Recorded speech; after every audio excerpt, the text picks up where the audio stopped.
work as a strategic specialist on digital transformation at the Dutch police, which means monitoring trends in technology, their effect on society, and the possible consequences for the work and role of the police. Although many think that our job is to catch criminals, it's only a means to an end. Our main purpose is to protect our constitutional values. And it is in this context that I want to share my thoughts on the emergence of alternative realities and truth with you. I'm still searching and learning myself, so much can be discussed. Because I can't see the chat while sharing my presentation, I'll do my talk and we'll pause at some moments to check and interact. Also, at the end of the talk, I have some stats to discuss. We live in a synthetic world where the physical and virtual reality are completely intertwined, depending on a global information ecosystem in which data is central and that's governed by algorithms, an information system that no one has control over or is accountable for. In this synthetic reality, it's very difficult to trust our senses and understand what influences or even directs our actions. Of course, we've always been sensing, using our eyes, ears. Also online, when we browse through social media, we're sensing and analyzing the information we see and then act upon it with, for example, likes, shares, or purchases.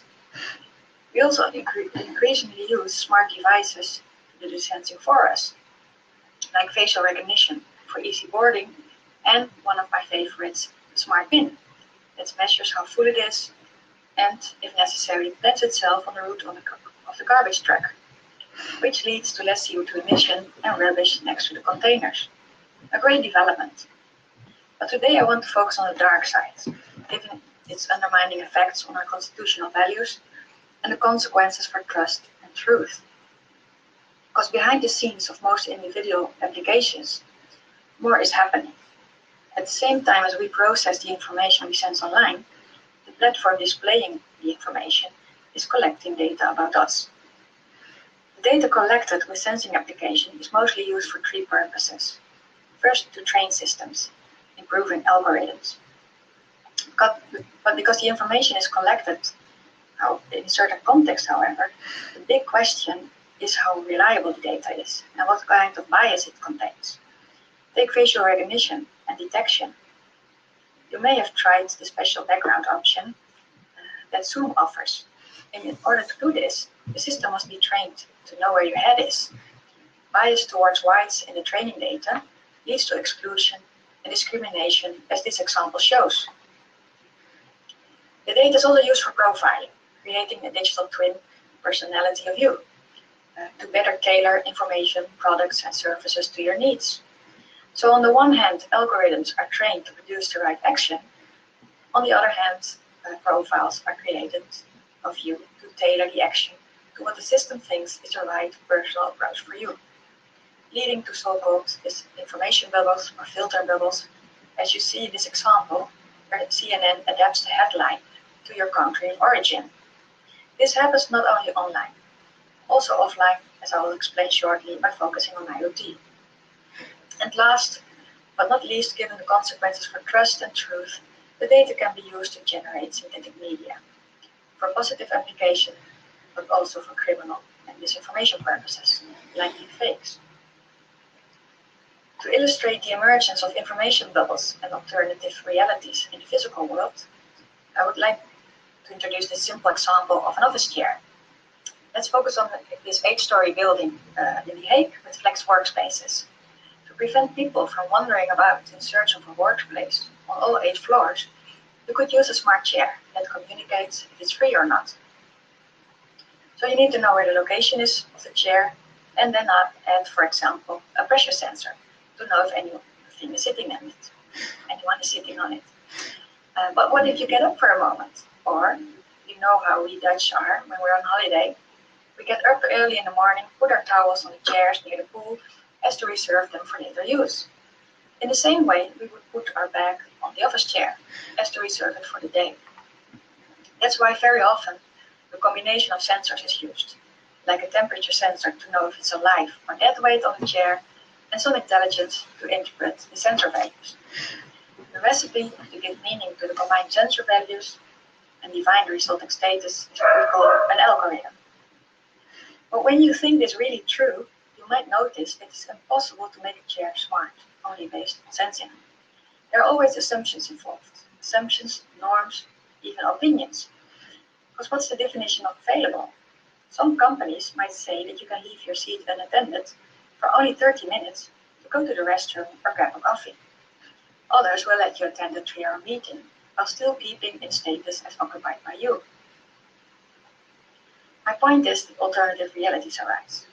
Every object gets a digital twin. We have the physical chair and a virtual one, and they can differ.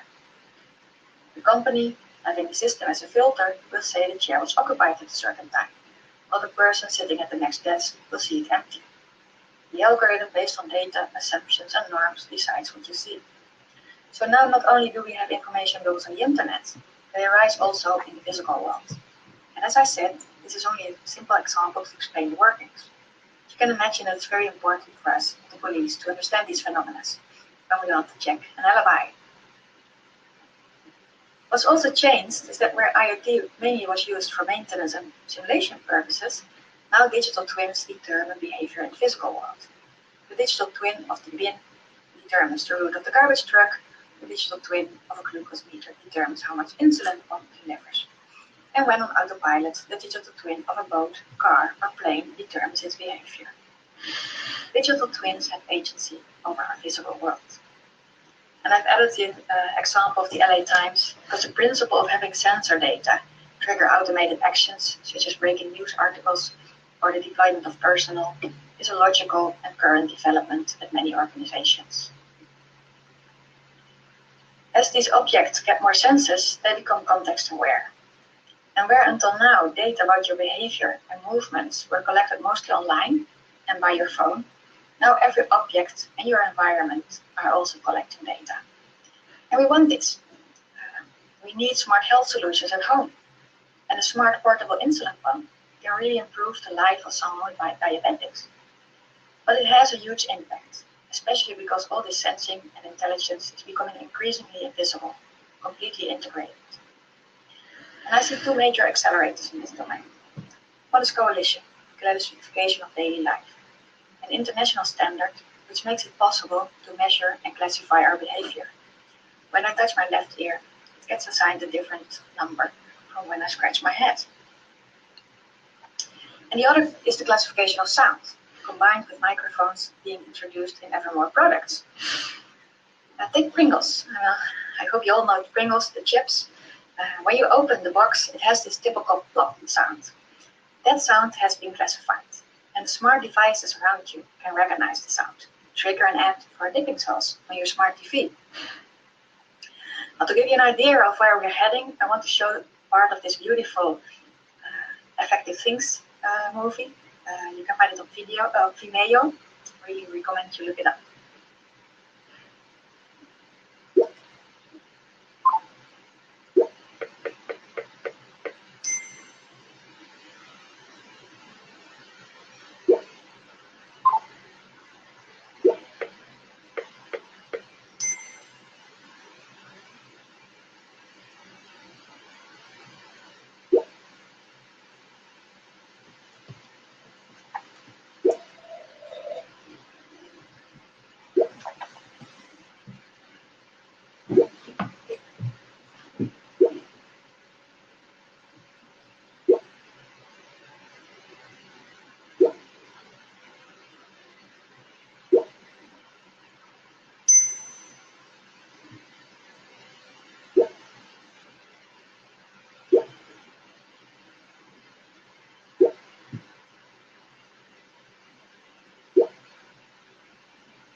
Of course, adding extra information from social media, but also by neuro and biosensors, will improve the decision making, as will AI. And a lot of progress is made in this area. But as I explained, next to sensing, also assumptions and norms are embedded. We've heard a lot about digital identities.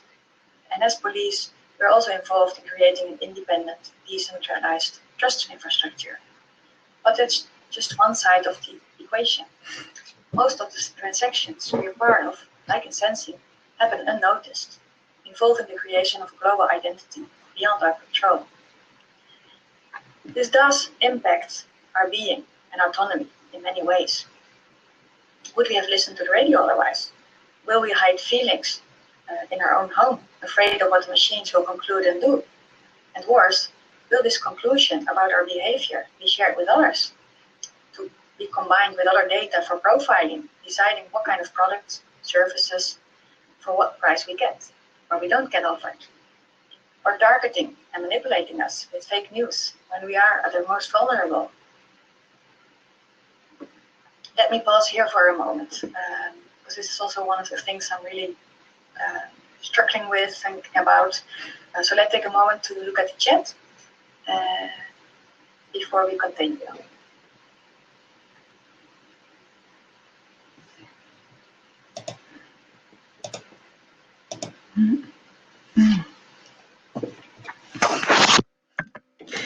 Let me get back to you. Any questions until now?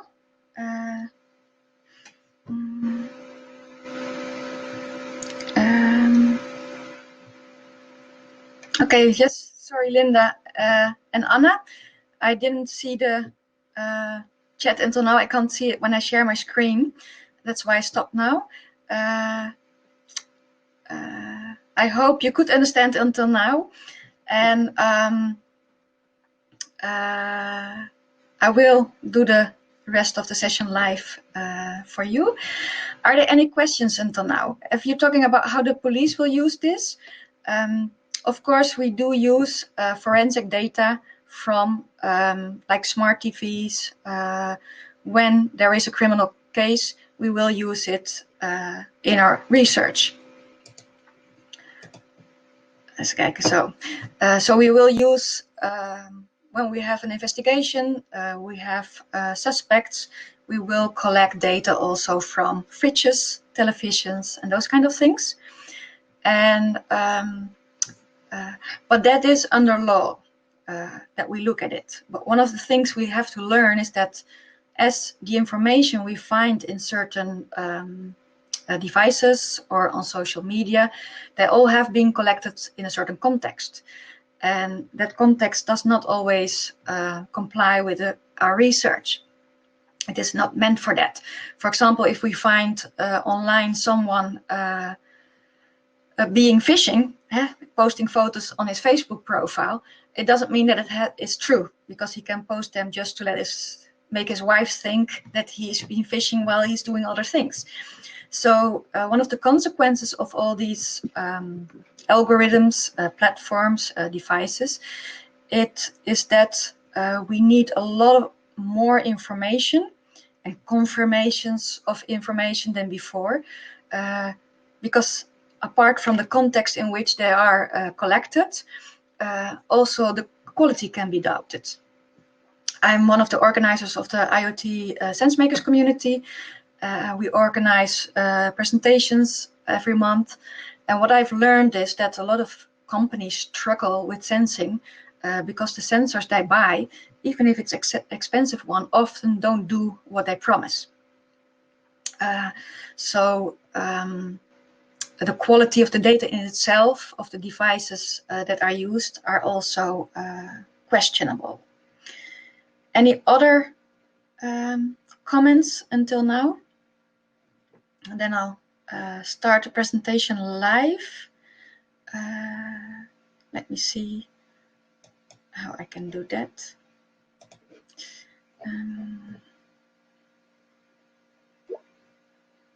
Okay.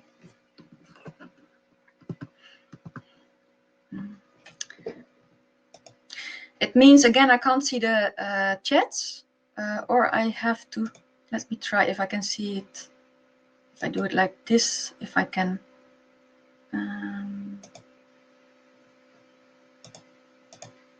Yeah, now I can see the chat as well, but you have a smaller screen, so please click on it twice if you want to know more.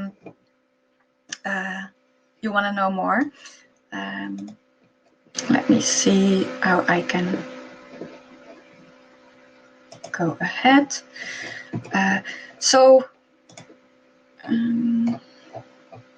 Sorry about this. I thought being prepared by recording it, but still. Yeah. If I do a full screen, I unfortunately cannot see the chat, so I hope this works for you. So as I said, this really affects our autonomy. And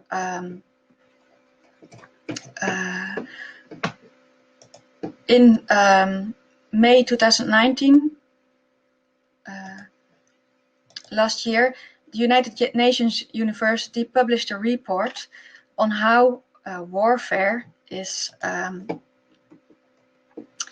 moving towards the civilian environment, the civilian world, instead of the military world, using these kind of profiling and more micro-targeting. Because if you know how these mechanisms work, you can influence them in a positive way, buying the cheapest air tickets for yourself, but also in a negative way, by, like Cambridge Analytica did, using the Facebook data to influence and manipulate the elections. Or as we now see on TikTok, where pro-life movements are targeting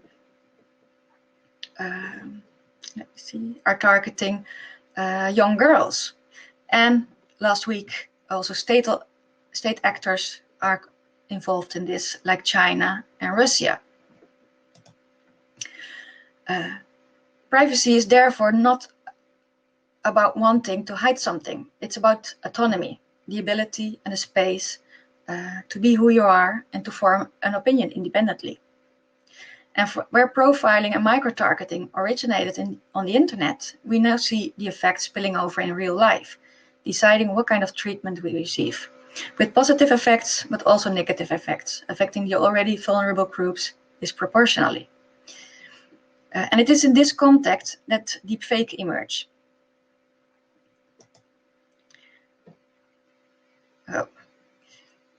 Synthesized media can be used for positive applications, but also for negative applications. And if you see the numbers here, it's really rising. And this is only from searching on the open internet in open source material. You can imagine this is only the top of the iceberg, because what we see is not really what is, it's not everything. I mean, most of the deep fakes and extortion or criminal activities take place out of our sight, with one-on-one in chats between on closed groups on WhatsApp, but also directly targeting people with emails. And people are also too ashamed to report it, but that shouldn't be the case, because this can really happen to everyone nowadays with deepfakes alive. As a police, we don't differentiate between deepfakes and cheap fakes, because the crime committed and the impact are the same. But we can say that cheap fakes still rule in crime. But that might soon be over, because if you see what the experts say, that is in 7 years' time, up to 90% of all the content on the internet will be synthetic, and no one knows how much of it will be malicious. So you can imagine that when our sensing applications get targeted with these kind of deep fakes, the core of our information system is being corrupted. 1 month ago, Sensity AI came to one of our Sensity Makers meeting and shared this data on the targeting, the countries, sectors. And what they also found is that almost all porn-related deepfakes were targeted at women. And one of the women is this journalist, and I really recommend you read her story, because that gives you an impression of the impact this has on people. And one of the reasons why I think only women are targeted is because all the free tools that you can find on the internet are trained on women, on material of women. And that was until recently, because now you can also go online and you don't even have to go to the black market or the dark web. You can find tutorials, tools, and even deepfakes as a service everywhere now. Now, if you look at what the most common use form of deepfake is, that's still video and photos.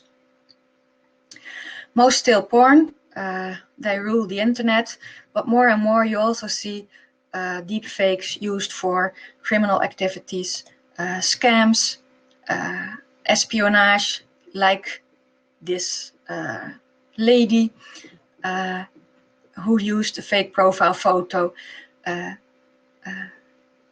managed to build a network with the highest echelons in Washington.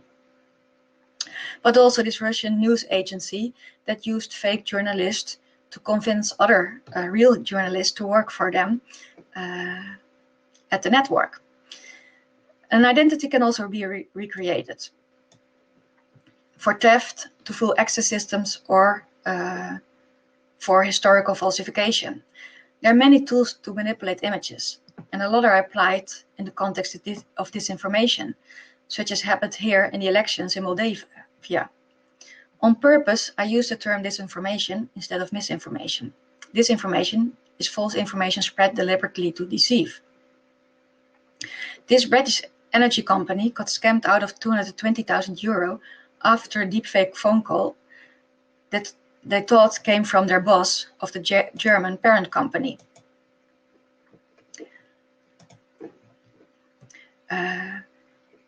It was so well done, the German accent and everything, that I could not suspect it was fake. And a lot of you might think that wouldn't happen to them, but it really plays with your head. It uses moments when you're busy with other things, and I see women and men fall for much easier scams with WhatsApp fraud. So this is really something to look out for. And luckily, you can still detect if something is fake, but it's becoming increasingly difficult, certainly in practice, because when uploading deep fakes to social media, characteristics are also changed as a result for example, the compression used. And it remains an arms race. In the beginning, you could discover that someone had, for example, 2 different earrings or did not blink. Now they try to notice the subtle reproduction of a heartbeat in the image, in your skin. And the arms race doesn't concern only the initial detection, but also the distribution. I saw a very interesting explanation about the battle between YouTube and parties that want to make disinformation go viral. In the beginning, they only had to mirror the image that had been taken down to get it through the filters again. And now they use AI to find out where the pixels are exactly in the picture that you have to change to avoid detection. Because if you know how it works, you can manipulate it. And I saw a question in the chat about this. Let me see. There was about, can you trick algorithms? I think you can trick them still, and I think you will ever be able to trick them, because in the end it is a certain kind of recipe. And maybe a story to illustrate this. I'm reading a book now about influencers on Instagram, and there's these girls sharing experience on how to get more views. And what they do is that they have, for example, a group, and they message each other directly at the moment that they put a video online, so that everyone can like it. But it appears that after a while, Instagram discovered that they had these messages. So now Instagram is checking the messages to check for if people are the word like photos and likes in it. So they have changed their vocabulary to say, I've let the horse out in the meadow, so that every one of the friends knows that there's a new message online. And this is the battle that's also going on YouTube. It is hardly impossible, because the same AI we use to filter for disinformation, violence and everything is what they can use to test on. It's just uploading your video until you found the right spot to change the pixel to get it through. I hope this answered your question. Yeah.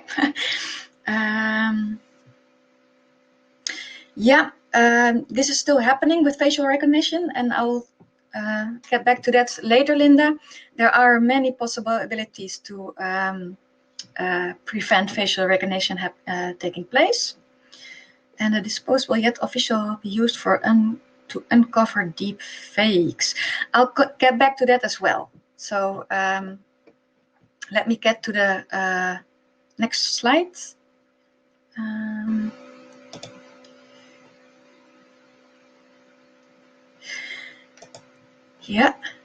Text synthesis is also a form of deep fake, lesser known, but they can pose a greater threat to truth and trust. This year, GPT-3 was launched, a language model for generating text, which has over 175 billion parameters. And because the system is trained on all the texts you can collect from the internet, it's very good at predicting the result you want to see based on entered text. But as you can see in the example from Twitter, it's also very biased because of the trainings data used from the internet. I think this is a shocking but great example of what is really going on the internet nowadays. But because you can train it on material from specific persons, it offers endless possibilities, like creating new books from deceased writers, but also malicious ones. GPT-3 can help you, for example, to complete your audio-video deepfake with authenticity in the way people speak and the words they would choose, thus facilitating crimes I mentioned before. The biggest threat, however, is that deep text generated with GPT-3 are much easier to generate in large volumes and with far fewer clues for detection.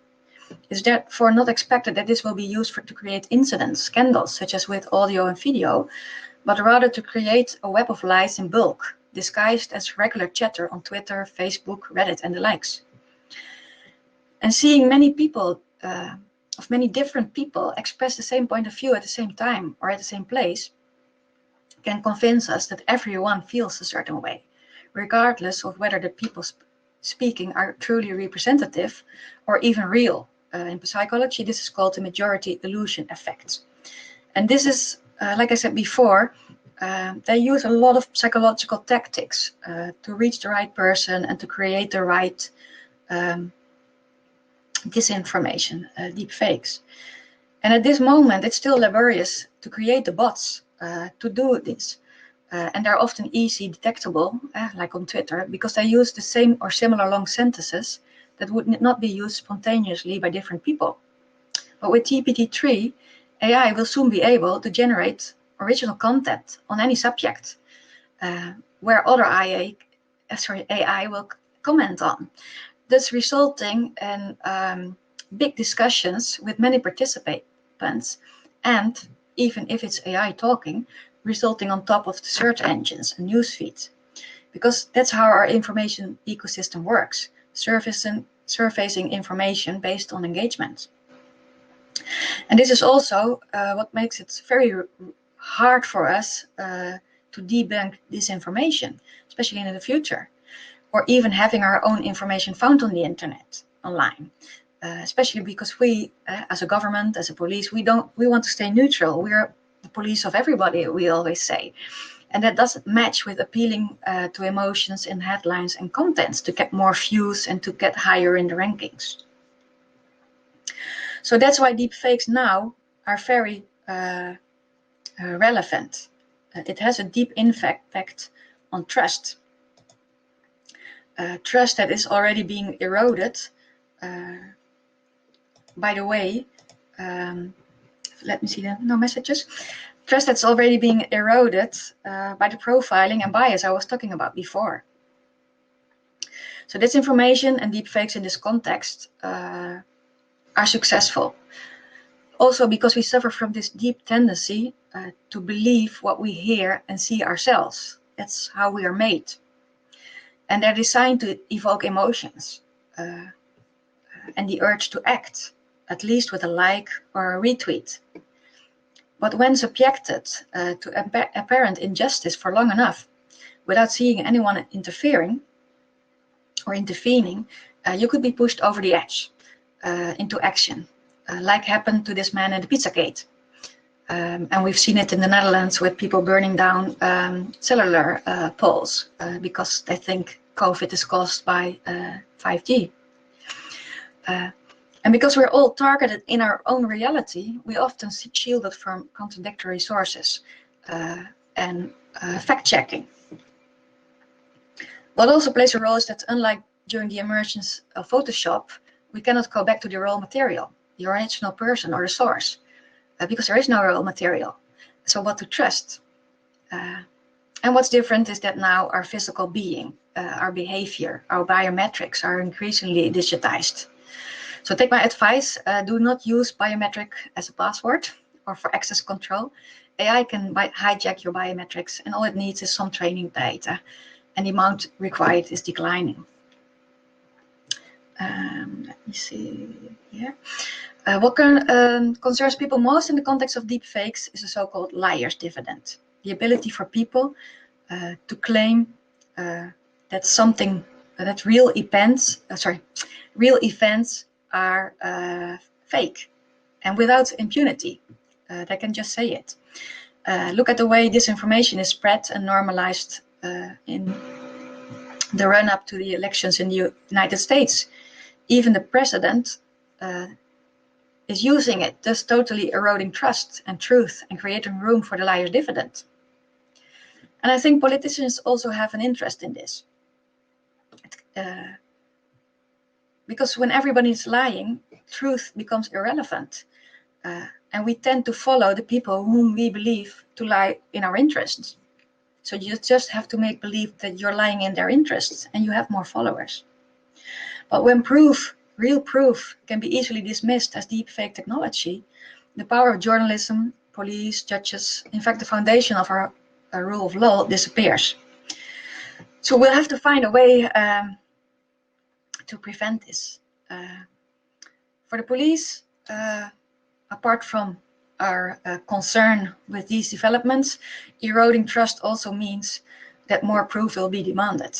Like I said before, we needed to have a combination of more proofs, different proofs, and we have to be even more transparent and in a more proactive way also about the source and any consideration with regard to the evidence we publish.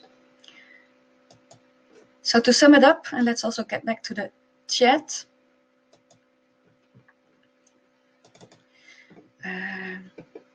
Sensing is all around us.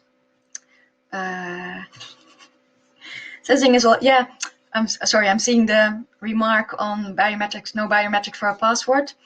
I once heard someone saying, and I really loved that, how many times can you change your voice? How many times can you change your face? When your biometric password is leaked, you cannot change it. You only have one face. So that's another consideration why not use it, to not use it. Passwords that use letters, anything you can change much more often. So this pretty much sums it up.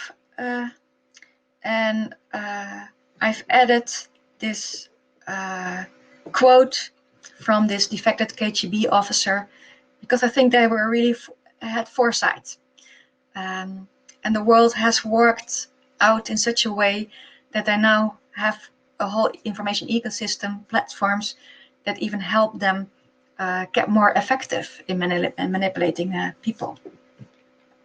So Vladimir, you're proposing a solution to back the digital match with a physical copy as the official confirmation, yeah? Yeah, and that's a problem with deepfakes and synthesized media. And synthesized media play an ever bigger role. We have journalists being synthesized, and so they are authentic. We use them in our work. There's a Swiss bank that has cloned, it's not a real digital twin because it's a synthesized person, to advise people on how to spend their money. And it has been trained also on the advices the original person gives. So we are going to be used, it's going to be normal that a lot in our world is synthesized without any source. So that's one of the problems with physical copies. I'm going to look at your solution for developing for physical copies. But let me first get to the other solutions that are already shared. Back to my presentation, that are already shared, the countermeasures that are already available. First of all, it is about understanding how the mechanisms work.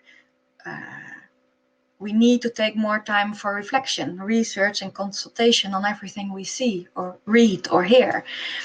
And even if that sounds a bit counterintuitive in the present world, well, speed seems to be more important than content to people. Also, as a police, we are really under pressure to act more swiftly and to react more swiftly. But that is at the cost of doing our work well. And detection tools, and that's, I think, also what Vladimir is talking about, are part of the solution. But as I said before, a continuous arms race, because the opponent can also use these tools to improve their fakes. And a lot of work is done on controlled capture.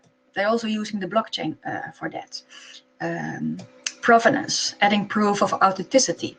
And for the police, this is also an important approach to prove the authenticity of material we use as evidence. But we can do that with the evidence we create ourselves, or from the moment it is under our responsibility.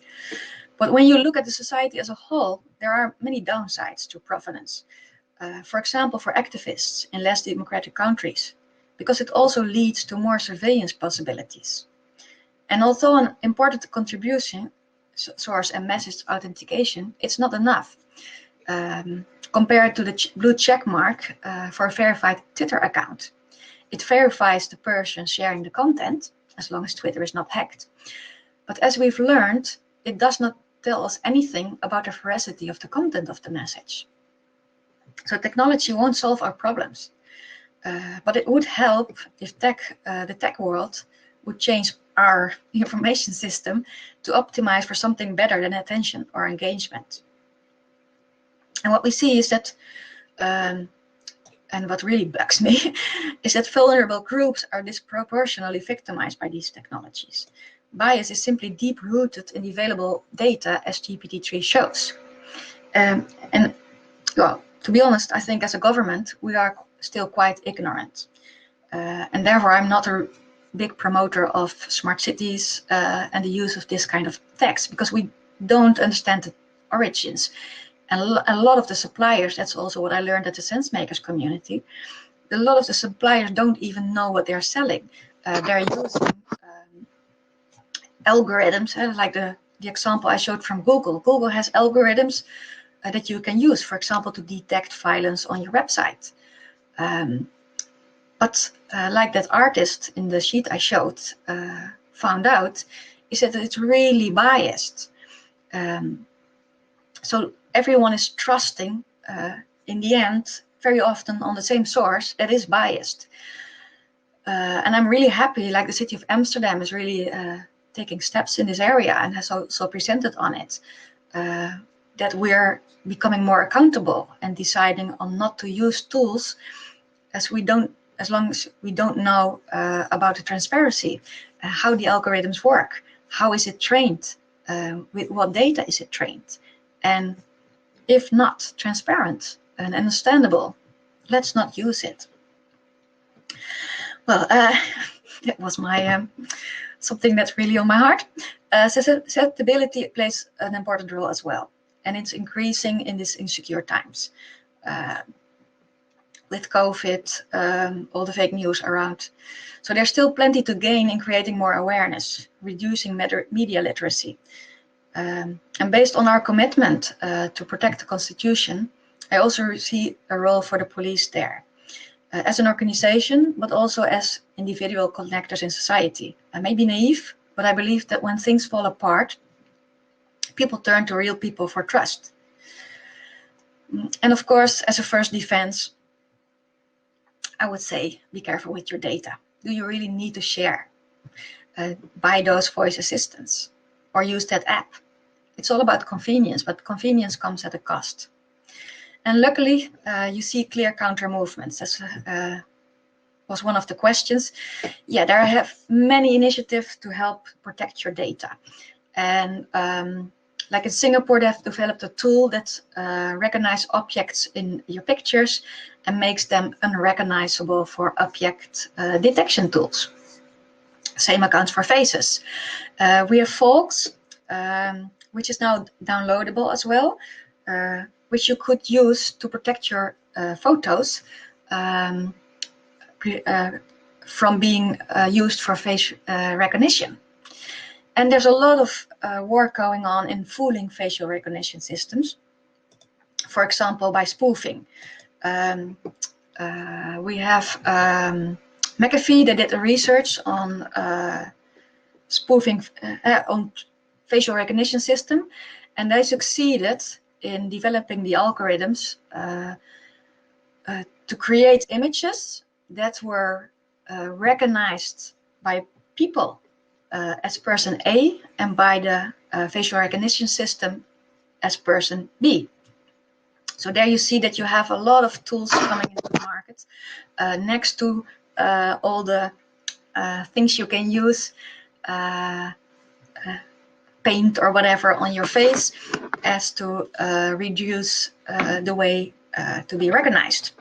And I know the University of Delft did some testing as well, and they had a picture of a face, and you had to keep it at a certain place near your hip, and if you really kept it near your hip, then systems detecting faces didn't detect your face.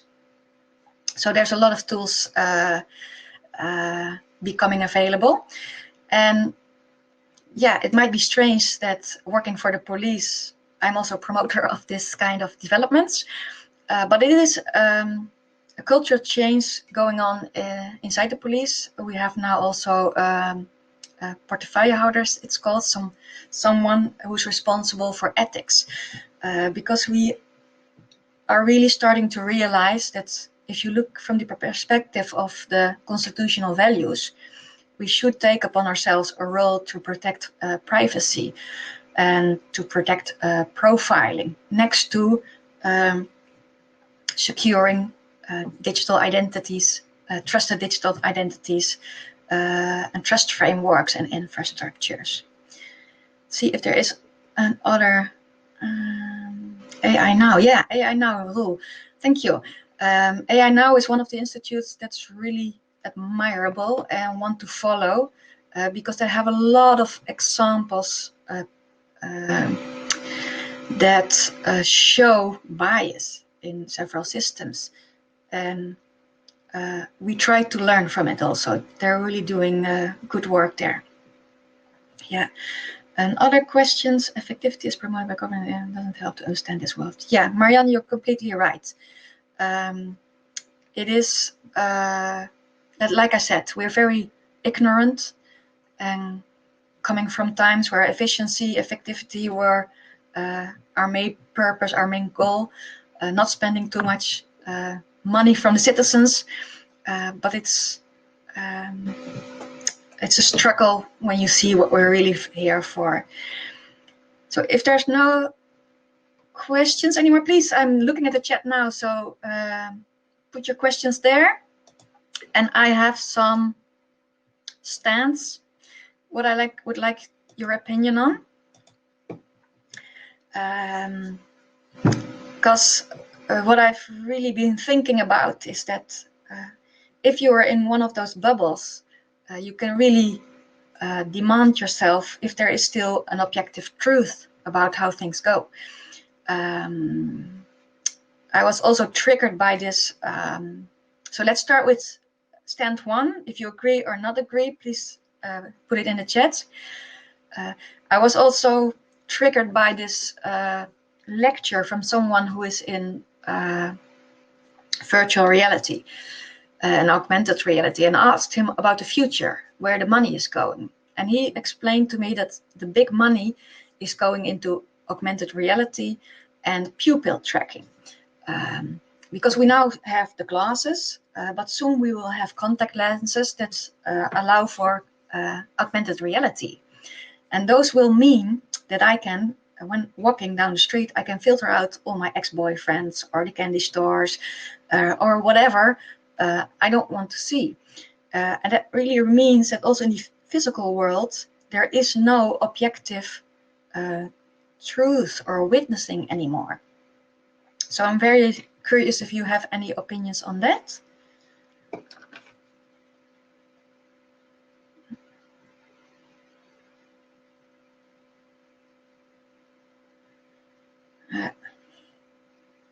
No, but we are going on. Yeah, you're welcome, Roel. I'm really thankful for all the information that is supplied there. It really helps me to understand. There are also comments about ethics. Fat cats, yeah. I also think I was really worried about the future, but I have discovered that if you talk to people, you form new ideas. And so I also think the ethic problem won't be solved completely because people are not always ethical. It's all about ourselves, and are we always straight and correct and truthful? But there are really important steps we can take to make it better. And I've seen also initiatives where they use algorithms to try to make systems more fair. Hi, Ike. Thank you for joining. A little bit late, but you're welcome. The second question I want to pose, and I hope you have an idea on, is that as I explained, most of the transactions we're part of happen without us knowing it. Like with sensing, a lot of automatic decision making is taking place. And so we are working on this digital identity as a Dutch government, but that only helps informal transactions.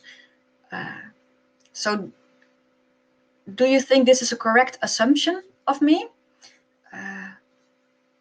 That a formal identity will not help protect us against the profiling that is happening now? Yeah. And the third stand is a bit more ambitious. I'm just wondering if this is a way that Europe can go. It is creating, contributing to the splinter net, but also I think something where structural change has to happen, seeing how dependent we have become to on the global information system. Yeah, rules mentioning the attributing possibilities. In the trust framework of infrastructure we're working on, we also use IRMA, I reveal my attributes, which you can use for that. But it might mean that we have to force people to use their attributes. And that's also one of the directions we think in.